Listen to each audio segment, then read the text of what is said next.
Volkswagen of downtown Chicago is different than probably any other dealership that I've ever worked in.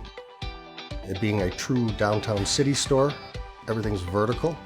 Land is very hard to come by, so logistics is the hardest part. When I learned about CDK Haler, I was interested in being able to keep track of what's going on, monitoring reports, being able to limit how much we spend per customer per RO, being able to hold the service writers accountable for how much they're spending per RO, that type of stuff that general managers need in front of them in order to monitor what's going on, not on a monthly basis, but on a daily basis. We started utilizing Uber, and it was great. We kind of had a mishmash of process in ourselves. Uber's really not built for commercial use, so we had to kind of figure it out on our own. All I could do was hope that I got all the rides accounted for. I had a lot of canceled rides.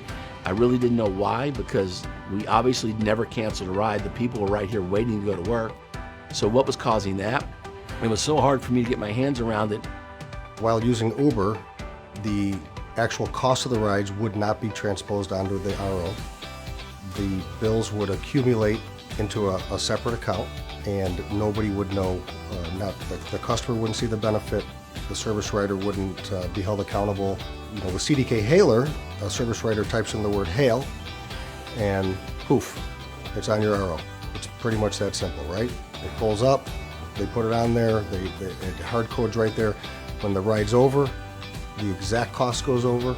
So I started here in 1998, so about 21 years ago. So back then, we would give out CTA bus cards for people to get back and forth, right?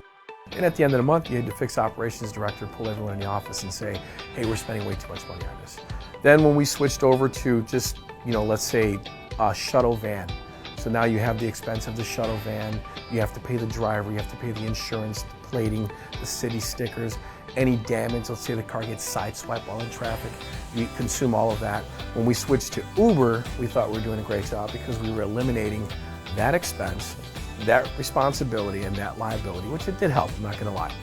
And when we switched to Lyft, integrated into CDK, it just made things even easier because now we're able to set up our parameters, set up our cost per ride, set up how far we want to go, and then if anyone needs an exception to that, then we make the call on that.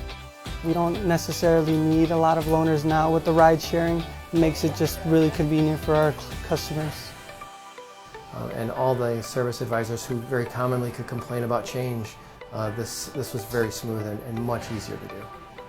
It's all about control, accountability, bottom line, but still providing a good service for your consumers.